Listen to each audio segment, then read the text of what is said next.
Ni yendafum but ebetimi aye.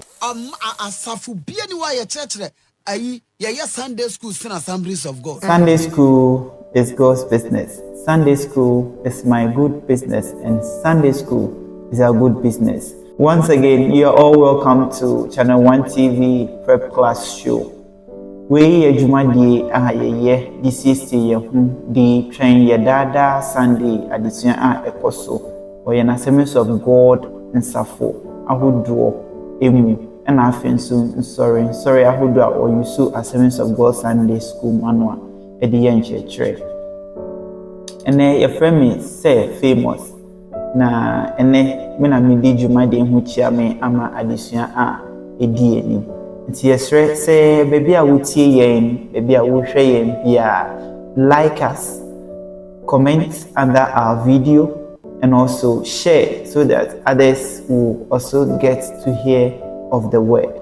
And most importantly, subscribe to Channel 1 TV on all social media platforms as we continue to grow together in Christ. Thank you. Sunday school is God's business. Sunday school is my good business, and Sunday school is our good business. Yeko yanadisya etosu dun song lesson 17. Lesson 17. Ba answer na yebewra lesson no. Yankaka yehu said ye dada from your Sunday school classes.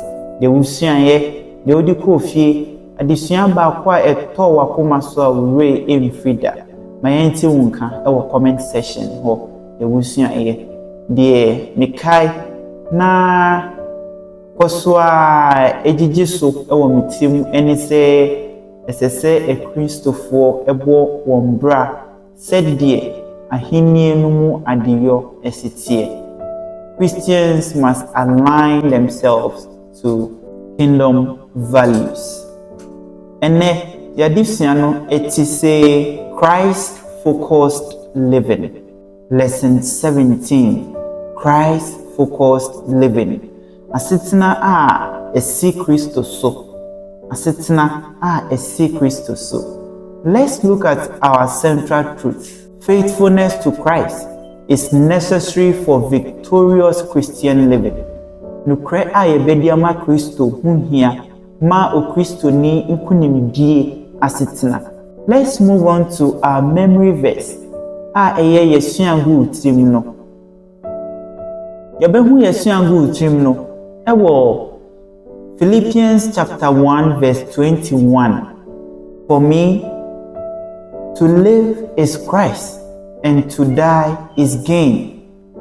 Na me die masia miti eni Kristo na owo ye memfaso weni esuangu timo Paul asemo a oka atre nsafo ahodo a ewo Philippo eno no ose na me die masia miti eni Kristo na owo eyeme mfaso. Afe yenhwe yadisua no botaye our lesson objectives. Yadisua no botaye say at the end of the lesson we should be able to state the need to be steadfast in our commitment to Christ.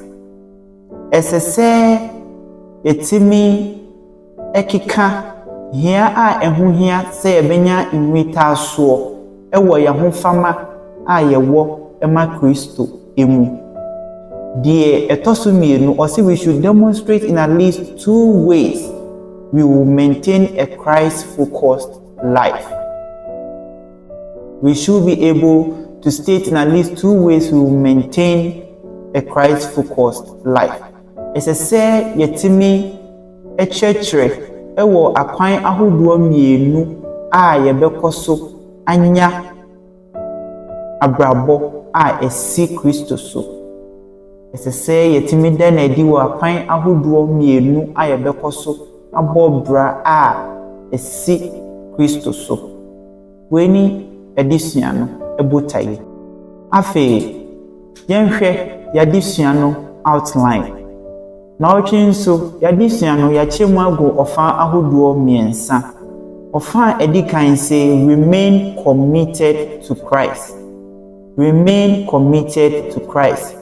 Kosuara fa wo ho ma Kristo. Kosuara fa wo ho ma Kristo. Ana kosuara nya ahofama ma Kristo. Under that ne yebehwe in difficult times. Emra emuye din emu. Enti adesua no hye yen se yen kosuara enya ahofama ema Kristo. Ana yen kosumfa ye ho ma Kristo wo bra emu din emu. Afenso osi endure to the end. Endure to the end. Jina kwesi ewiye. Jina kwesi ewiye. Enti ofa edikan eno no osi yenkosuara enya ahofama ema Kristo wo ebra emu din emu ena afi so yenkosua njina kwesi ewiye. Ofa etosumienu osi maintain confidence in Christ's word. Maintain confidence in Christ's word. Nya ahuntoso ewa Kristo asemu. Nya ahuntoso ewa Kristo asemu. Ananya Kristo asemu ahuntoso. Nya Kristo asemu ahuntoso. Under that nyebehwe reject false claims. Po atro nchechre. Po atro nchechre. The etosumienu or say hold fast to Christ's promises. Hold fast to Christ's promises. Kra Kristo eboshe ahoduo no mu. Kra Kristo eboshe ahoduo emu. Afe ofa etosumiensa osi faithfully serve Christ. Fanukwedie sum Kristo. Fanukwedie esum Kristo. Under that no ebesua Christ will return. Christ will return. Afi be a faithful servant. Be a faithful servant. Fanukre esum Kristo. Under that no yebehu say Kristo besan ababium. Kristo besan ababium. Afenso ye akwapa nokwafo. Ye akwapa nokwafo. Ntenu anom na wotwe yadesua no eye afutuo ene nokredie a ehohia ewo ye dada asitena mu. Sede enukwa asem no eka ema yete ye no. Osi nokredie a ye bedi ama Kristo. Muhia ma o Kristo ni nkunimdie asetena. Faithfulness to Christ is necessary for victorious Christian living. And so, in order to be faithful to Christ and have that victorious life over the world and over every aspect of our life, it is required of us that one, we remain committed to Christ in difficult times. We should endure to the end. 2, we must maintain confidence in Christ's word in order to have a victorious Christian living or Christian life. We must remain confident in Christ's word. By remaining confident, we must be strong to oppose or reject false claims and hold fast to the promises of God's word. And we must serve God faithfully. And you know, yemfa nokredie ensum onyankopon. Ni ye ndafum, but ebetimi aye. As I said, den nyina yema ho kwan na ye hye ho nkran se ye betumi aye na onyankopon so ebeboa ye ama yaye.